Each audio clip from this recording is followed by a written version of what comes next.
New scrutiny on an old problem in Rockland County after a state-ordered takeover of the local building department.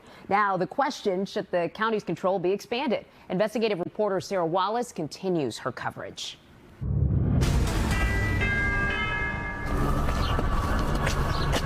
Rockland County inspectors fanned out in force today, finding major violations after officially taking over code enforcement in the village of Spring Valley last Monday.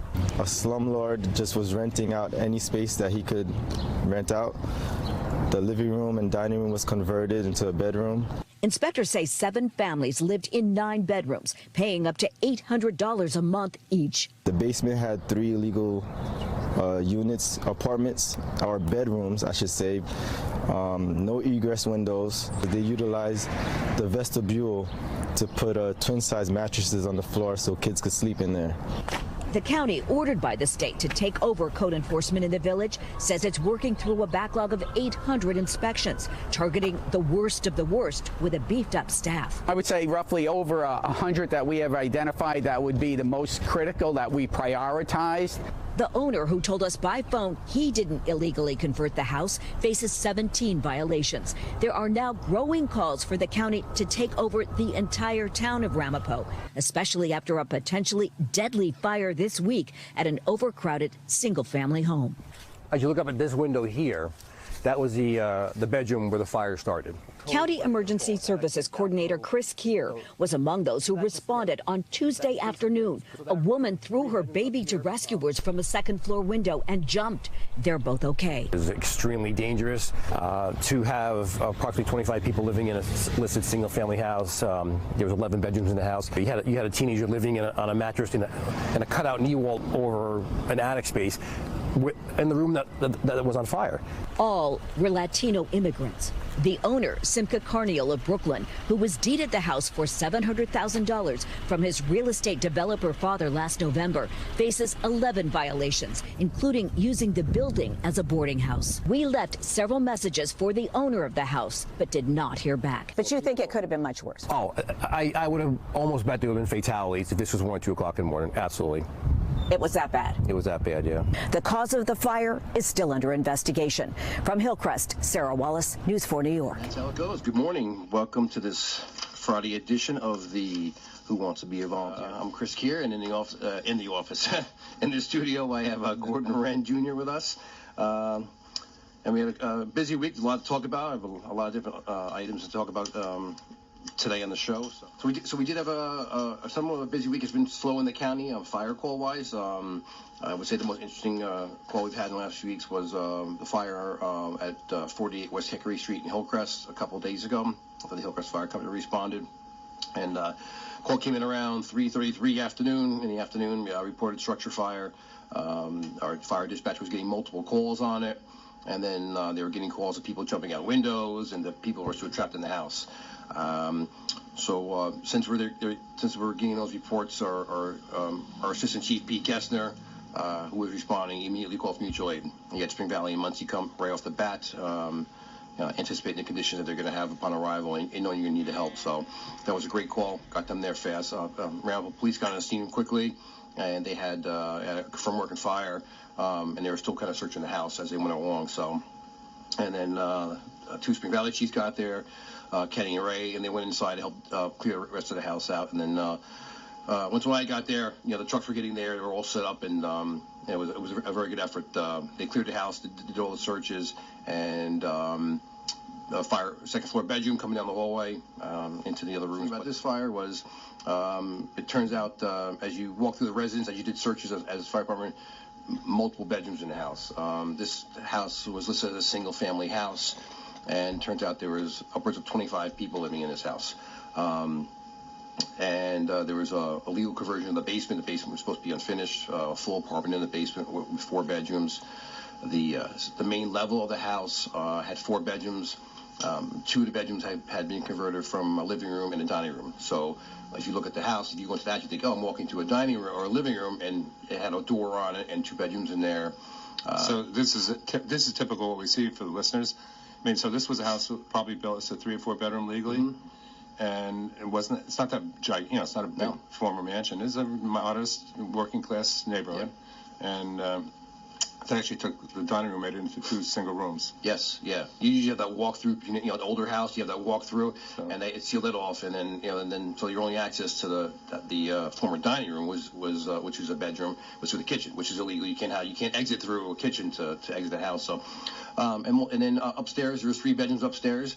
They were all legal. However, what was really scary about this, and I don't care who you are and where you live, off the 1 bedroom, there's outside walls of the house. They kind of cut through a knee wall, made a small door, which had access to an small unfinished attic area above a room. And they had mattresses in there, and the teenage boy, that's where he would sleep, in that room. So for the listeners, don't understand what a knee wall is. In an attic, we have a sloping peaked roof, which becomes like the ceiling on the second or third floor in a 1 or 2 family house. A lot of people put a little sheetrock wall up, maybe 3 feet high, and they'll put a door in. They put your kids' toys in there, sleeping bags, stuff like that, their games. But in this case, and I've seen it dozens of other times, they put a mattress in there, and you've got someone sleeping there. You can't even stand, you have to crawl in and out to get into your bed. And the mattress is on the floor. Yeah, not on it. Correct. So very dangerous. So, I mean, and I said this yesterday, if this was 1 or 2 o'clock in the morning, I would bet my money that there would have been a fatality to this fire. So if it was 3:30 in the morning instead of 3:30 in the afternoon. Yeah, and what's unusual, and Gordon, you'll attest, like, if you hear a house fire or a structure fire at 3:30 in the afternoon, you're hearing people trapped, people are jumping from windows, like, you're like, it's not supposed to happen during the day. It's daytime. People were up or awake. So it turns out on the 2nd floor there was a mother and I believe it was a 14 or 16-month-old baby who opened the door. I guess a teenage boy who had discovered a fire. He was yelling, get everybody out of the house, doing the right thing. He was looking for his cat. And then so the mother opened the bedroom door. It was a long hallway, and it was smoking heat. So she was smart, closed the door, got to the window, went up dropping her baby to someone in the driveway, and then she jumped. Luckily, there was someone there to catch the baby. Yes, yeah. So just kidding, because she would never got down. Even if she was like crawling, she would never made it to the stairwell. It was like kind of a long hallway. So, but like you said, you look at this house. It was like a typical, well maintained. You wouldn't think of this. It wasn't. The outside was nice, and I will tell you, the inside was very well maintained. You walked through the house; it was clean, neat, orderly. Sometimes you run into these overcrowding or multifamilies, and they're a mess. People just have stuff. This is a very well-maintained house. As you look up at this window here, that was the bedroom where the fire started. County Emergency Services Coordinator Chris Kear was among those who responded on Tuesday afternoon. A woman threw her baby to rescuers from a 2nd-floor window and jumped. They're both okay. It was extremely dangerous to have approximately 25 people living in a listed single-family house. There was 11 bedrooms in the house. You had a teenager living on a mattress in a cutout knee wall over an attic space in the room that was on fire. All were Latino immigrants. The owner, Simca Carniel of Brooklyn, who was deeded the house for $700,000 from his real estate developer father last November, faces 11 violations, including using the building as a boarding house. We left several messages for the owner of the house, but did not hear back. But you think it could have been much worse? Oh, I would have almost bet there would have been fatalities if this was 1 or 2 o'clock in the morning. Absolutely. It was that bad? It was that bad. The legal bedrooms and the legal basement. So, were they all related or not? I don't know. They were all Spanish-speaking. From what I understand, only a handful spoke broken English. So I know the Ramble PD and the detectives and the investigators were speaking with them. So 3 were taken to the hospital, and they're all out now. Just some minor smoke inhalation. I heard the mother might have broken a rib or cracked. Yeah, I heard that too. And major bruises where she landed. Yeah, when she landed. So on her butt or something. But so this is one of the dilemmas, though, that the word has gotten out in the illegal housing business, that if inspectors or authorities come to your building, you just tell them you're all related. Yeah.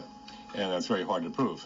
It is very hard to prove. So in Rampo, I think they've been, well, we're all related, and they go, okay, you're all related. Yeah. In actuality, most of the time, chances are they were not all related. Yeah. 25, it's possible, extended, or you can say we're all brothers and sisters. Yeah, very much.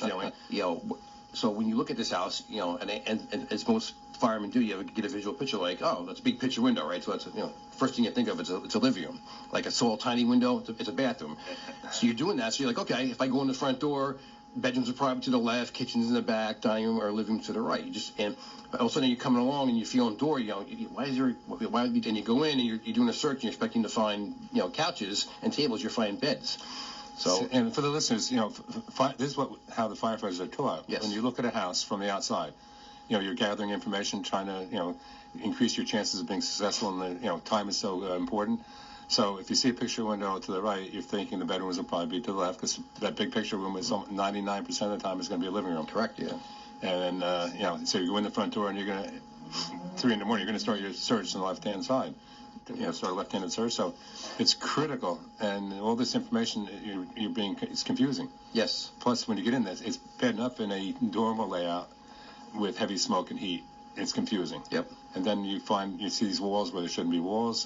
This is a terrible disadvantage to try and save you. It does, yeah. And this fire was on the second floor. This fire is, you said, at night on the first floor. Now you're going in. Listen, we've all been in fires where you're searching. You're whether you're finding the fire, you're doing a search for victims. It's pitch black. It's dark. It's by feel sometimes. Until you get up something, maybe you can see it a couple inches from your face. You determine what it is. But so you're right. So going through your process as a fireman, it really throws you off, because you're thinking one thing.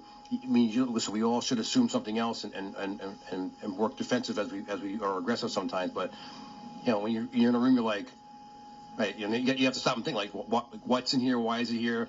The beds, how many beds? It's a living room now. You go, they converted the living room to a bedroom, but how many beds are in here?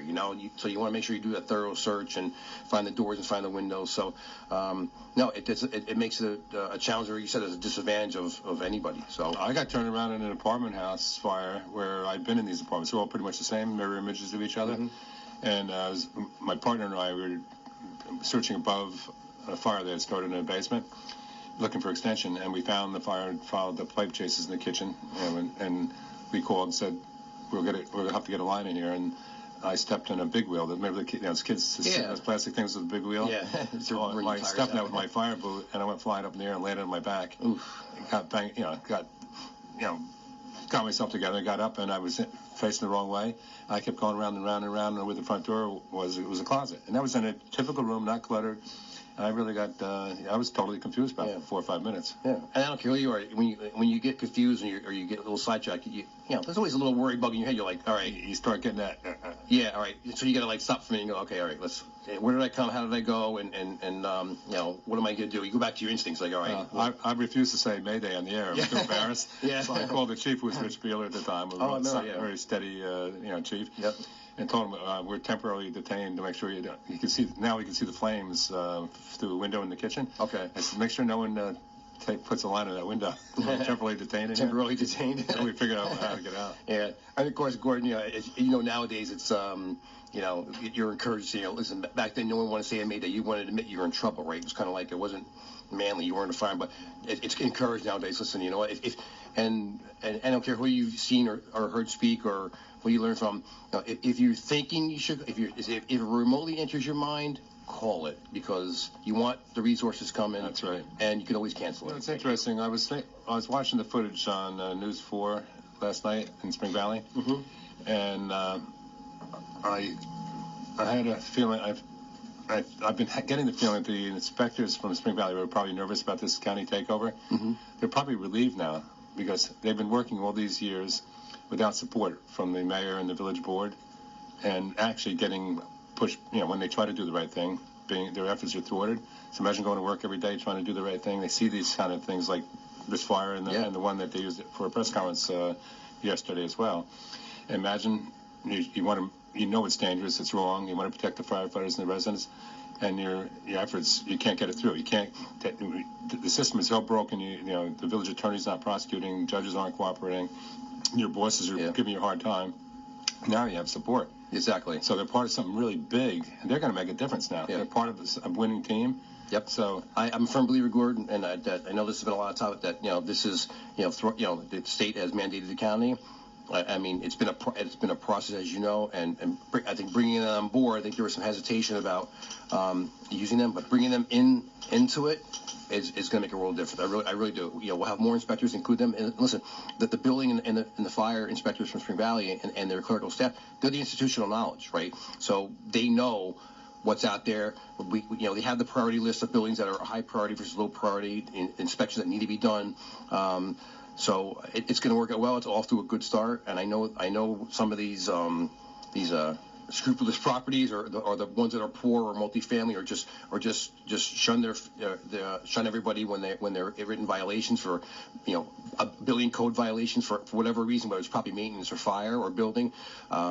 They're gonna be addressed. They're gonna come and they're gonna go to administrative court. Well, I saw Jack Levelett, who's been there for several years in Spring Valley. I don't know whose idea it was in the county level. But black jackets say Rockland County inspector on the back. Yeah.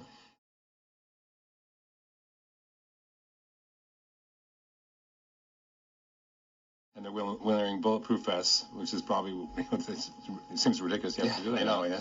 But it's probably a good idea in Spring Valley. But I'm not sure whose idea it was. That, it's part of like a uniform. Exactly. It's part of it, like the military does. We do in the fire service, too. Yep. It's like you're part of something. So I don't know whose idea it was to buy those jackets. It was, it's the whole team. It's the whole transition team. Ed Markunis, everybody, and they took a lot of input from Spring Valley, like, IDs and, so it's you want to make it one team. This is, they're part of this. They're under the realm of the county now, so it needs to be one team, right? So now we got to get some good prosecutions, and I was saying, wow, I was putting myself, because for many years I was an inspector, I was putting myself in the position of those Spring Valley inspectors who were frustrated and angry and probably scared about their future and everything else. They must be getting pleasantly surprised and pleased that they're doing something really well. And I put myself in Jack's place. If I was an inspector, wow, this is great. Yeah. Let's go. I'm motivated. Let's go. Let's go. And Jack's a great guy. He's a good inspector. And, just speaking on the side, you can tell he cares. He presented really well on television, too. A slumlord just was renting out any space that he could rent out. The living room and dining room was converted into a bedroom. Inspectors say 7 families lived in 9 bedrooms, paying up to $800 a month each. The basement had 3 illegal apartments, or bedrooms, I should say. No egress windows. They utilized the vestibule to put twin-size mattresses on the floor so kids could sleep in there.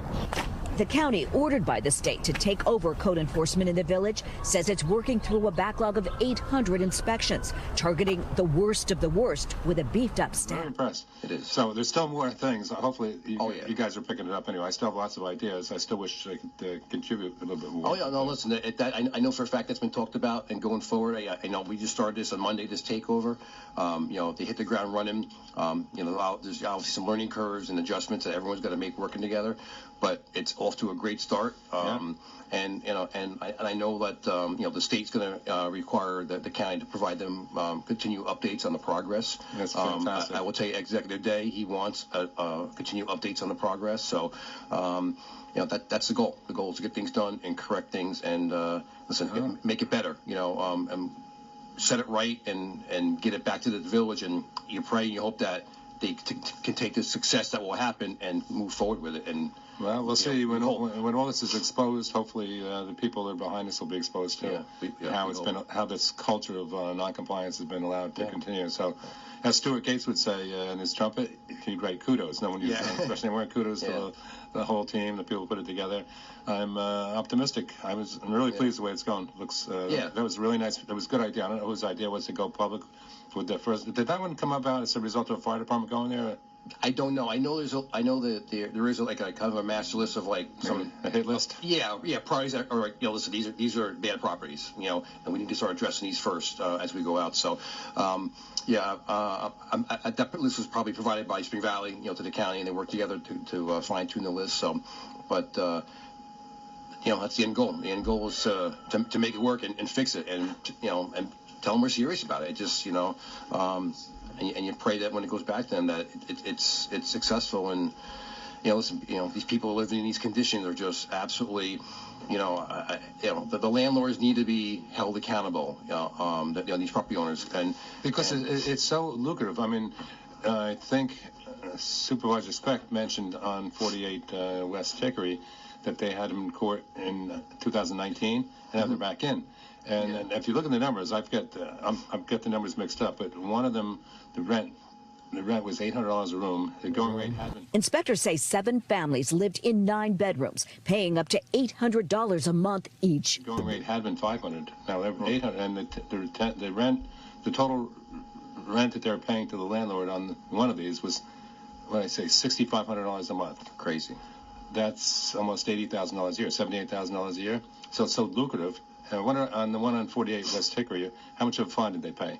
They found them. Yeah, I don't know the history behind it. I know they issued violations. They went back. They were cleared out several months later, and the case was generally closed, like which is the normal thing. There are ways to prevent that. Number one, hit these greedy slum landlords with really heavy fines. We're always going to say, well, I didn't do it. The tenants did this. Yeah.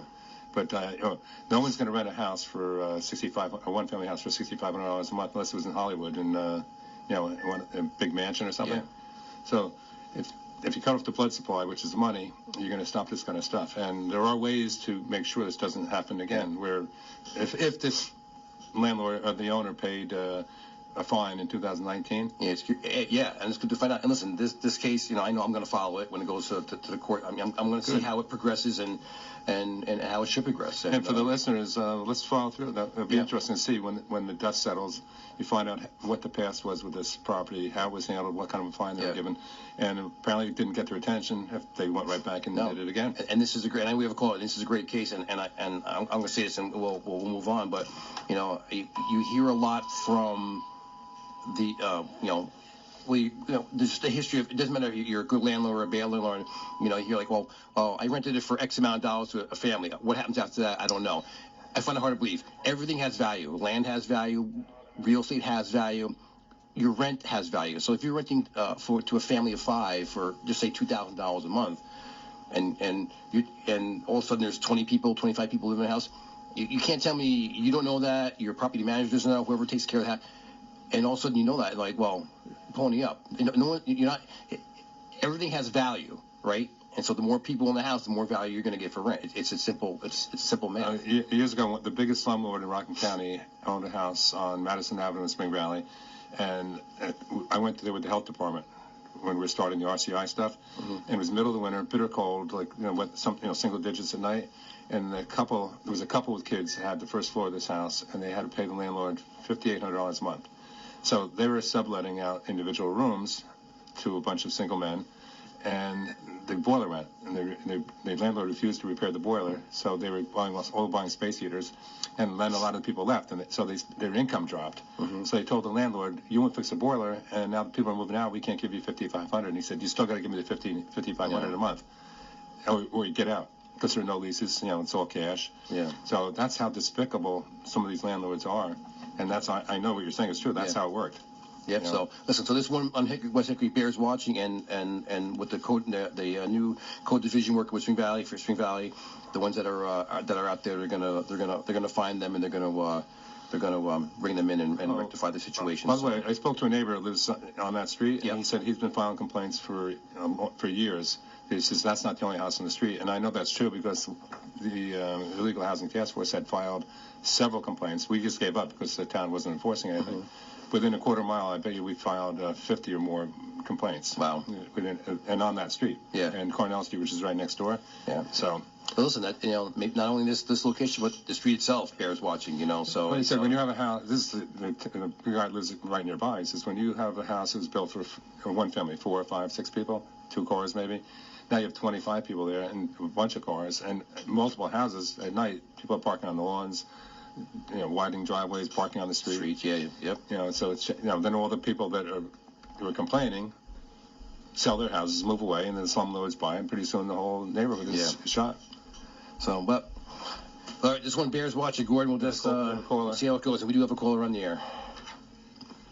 Hi, this is Heather Federico from Coupon. How are you guys? What's up, Heather? Good morning. Yeah, I was listening to your show, and I just wanted to reiterate the whole, fining of these properties, because that seems to be one of the biggest problems is that, they're getting summonses, they're getting fines, but nobody's following through in the courts, or they're not even being brought to court. And, you could fine up to $5,000 a day on some of these, and that would really make it worth the county's while and make it not worth the slum landlord's while. We've been tracking cases for years in Ramapo and in, obviously in Spring Valley, but like Airmont now too. Airmont has a new prosecutor. I foiled 6 months worth of court calendars, and there's only 2 local law offenses even brought to court. And it was ridiculous because I know I filed at least 4. They all got summonses, but none of them have been paid. We've been following them for years and years. And it just, it's worth it for these slum landlords to get away with stuff. So, I agree with everything you're saying. The only difference is it's $5,000 per day per count. So in the Spring Valley case, say they wrote up 10, just for round numbers. They found 10 violations. Theoretically, they could write $5,000 times 10 per day if they wanted to. And I think with these slum landlords, that's what they should be doing, getting major fines. And in Rampo, the town supervisor and his assistant say, we're just looking for compliance. So they're not looking to penalize anybody. But without a deterrent, you're going to have this stuff continue and continue and continue. Absolutely. Look at the whole town. Look at all of Spring Valley. You could spend a month just on Twin Avenue. So. Well, maybe we'll hit that street after listening to you. Well, thank you, Heather. I definitely know you're spot on with that, and we pray to some positive changes in the future. So we'll see. Yeah, and call back for the listeners. By the way, at 10 o'clock, right after the news, Coupon will be back on to talk about coupon issues. So feel free to call back after 10. After 10 o'clock news. Okay, thanks, guys. Okay. Thanks for everything you guys are doing.